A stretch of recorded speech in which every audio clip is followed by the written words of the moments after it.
Hello, my name is Ivy and I'm gonna show you clips from my weekend in Philadelphia.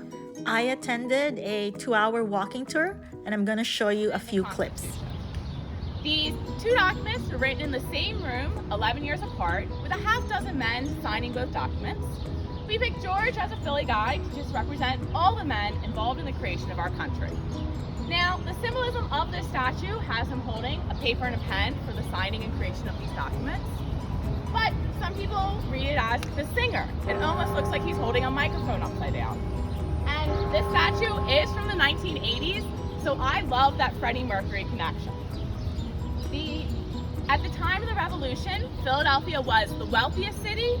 They were regularly stopped on the street by locals who wanted to know what news there was of Congress. So they did have a rock star quality here in this neighborhood. So we're gonna head out this way. Has something to do with Benjamin Franklin because that statue up there behind me has something to do with him. I forgot. Benjamin Franklin was an autodidact. He was self-taught, so he wanted access to more books, and he wanted to help the rest of people that he described as the middling sort. These are people of middle-class income who went So I was right. Well, let's talk about Independence Hall. 1682, with Philadelphia being our original capital. We are standing in what was originally State House Square. This is considered the front of the building. We will walk around and see the back soon, which most people think that's the front, but this is how you were supposed to move. This was constructed. And now let's talk about the 13 colonies. England will not let us become 13 individual countries. We're going to have to be unanimous and unite. So there are discussions going on in there, also throughout the country. The ideas of no taxation without representation, the join or die stake, Common Sense by Thomas Paine are some of the most popular. Before they take a vote for independence, the war is happening. So they have to set up the Army, the Navy, appoint George Washington their commander, all before war is declared. Finally, on July 2nd, 1776, they call for the vote for independence. It passes with 12 yeses and 1 abstention.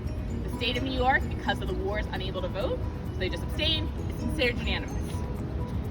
After we make the vote, the important thing that declares war, there's a committee of 5 in charge of drafting a larger document detailing what this independence is about.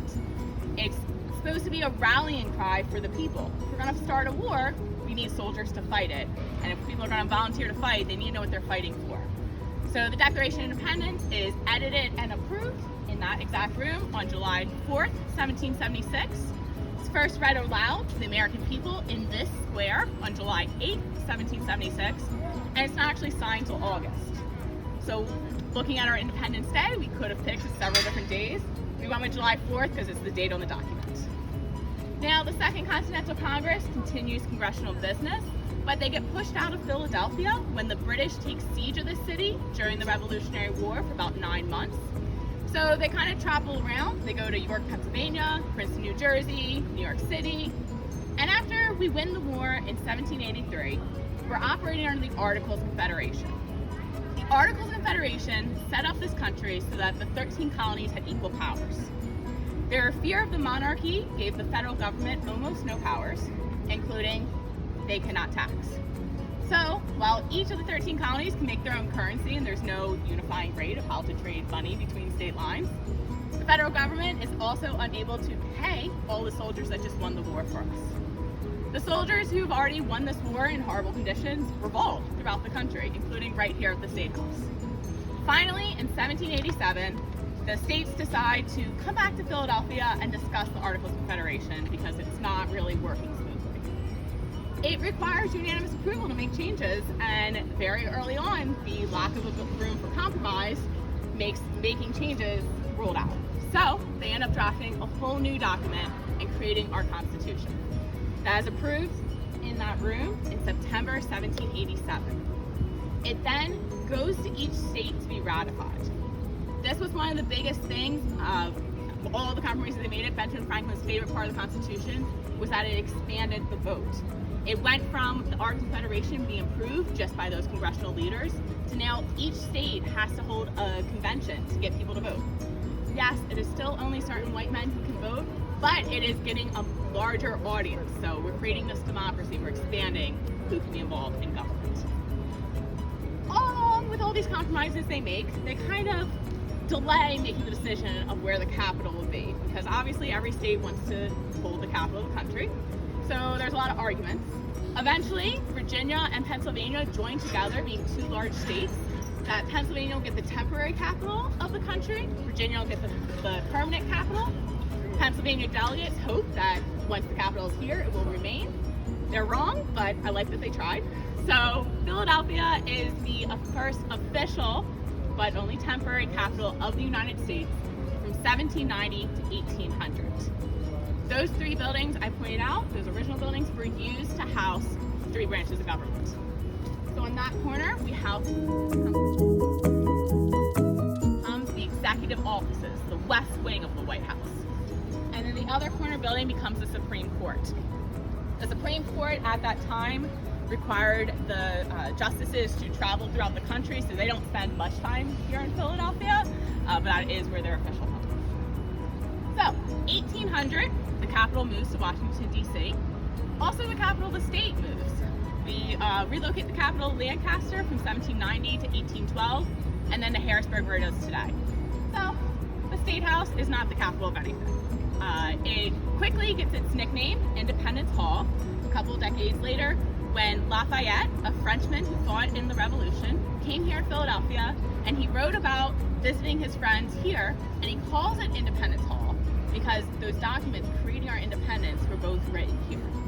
So that's why we call it Independence Hall today. We're standing in Independence Square. We'll see on the other side Independence Mall. We're walking through Independence National Park. We really went with it.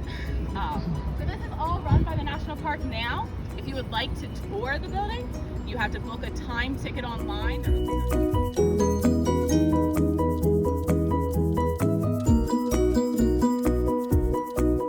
One place that after 6 months, any enslaved person who enters the state of Pennsylvania is set free.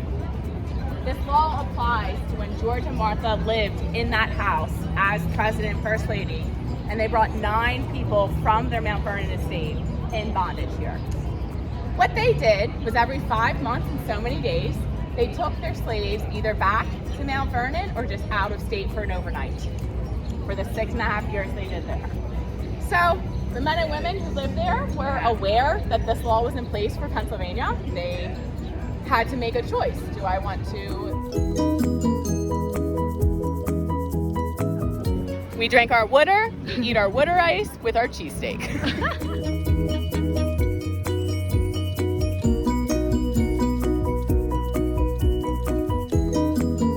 And this is Greek Revival style. Greek Revival was very popular early once we became an American country, because we just created our own democracy. So the architects loved the connection to Greece being the birthplace of democracy. So Greek Revival is used for a lot of federal buildings.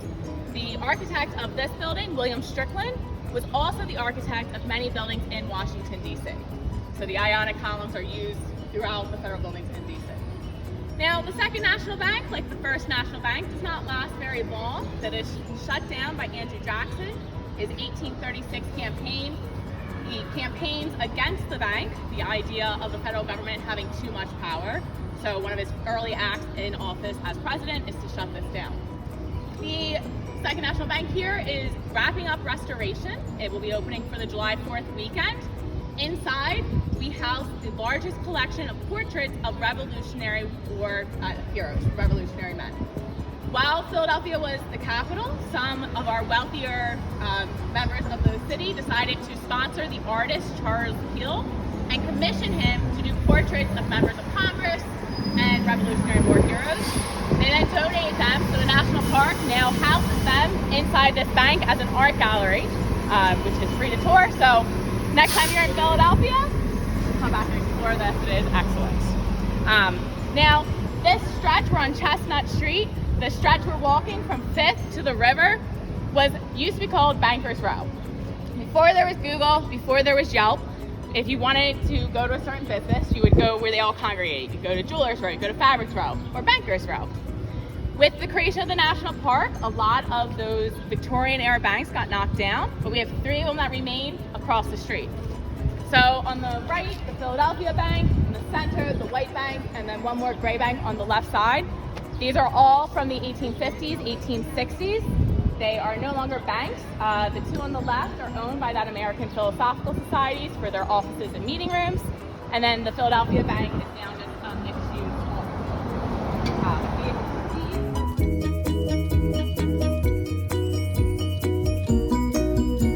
Continuously residential street in America. There are 32 homes on the street. That side of the street is all pre-revolution, from the 1720s to the 1770s. And this side of the street was from the 1740s to the 1800s. Longest continuously residential street because they preserved this colonial view by banding together with the Historical Association and getting registered with that phrasing.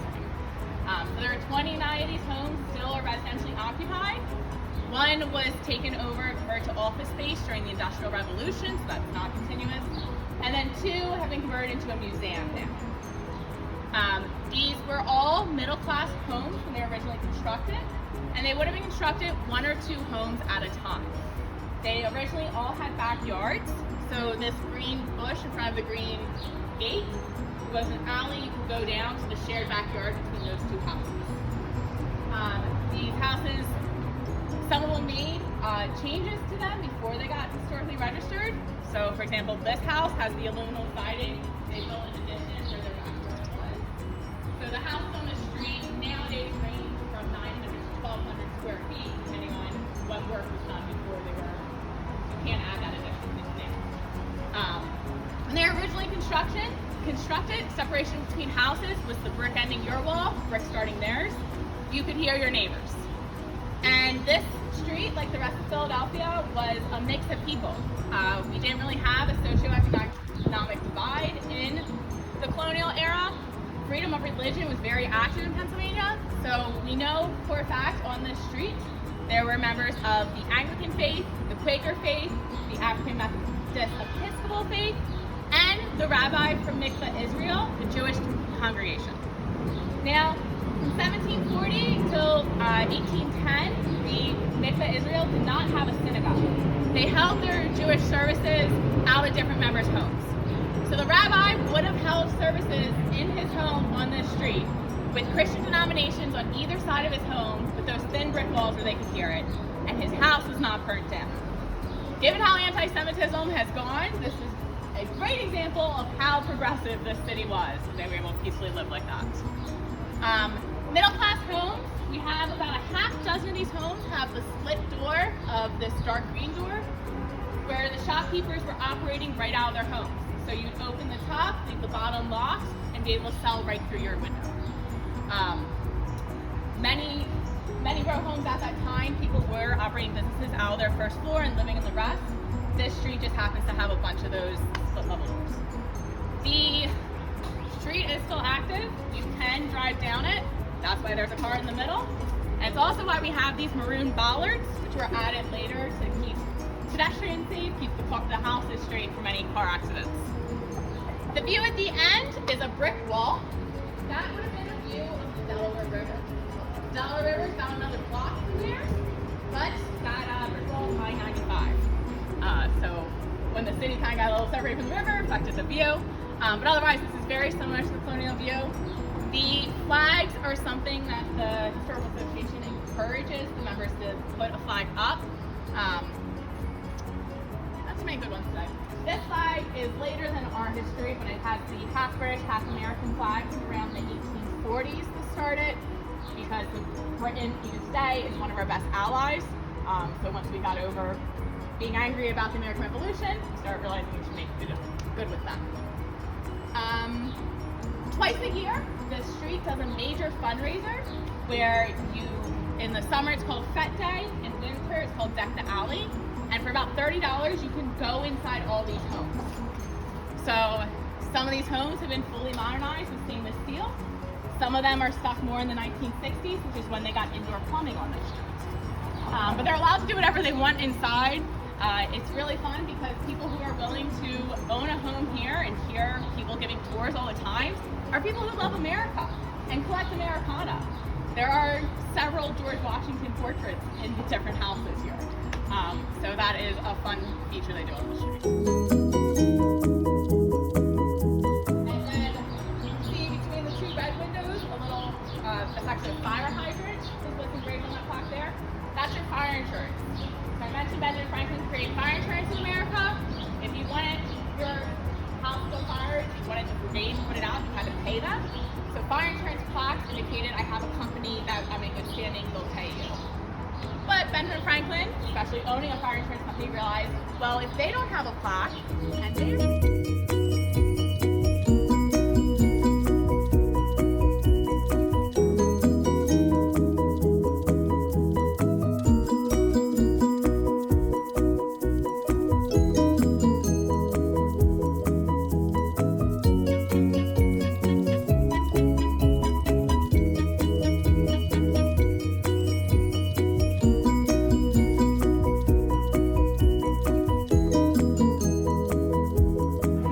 This plate here is going to be our cheese plate. This comes with our intergalactic cow cheese from Prairie Farms, our apple date jam underneath with some fresh chives, our homemade Dijon mustard, and our fresh baked porridge bread for you.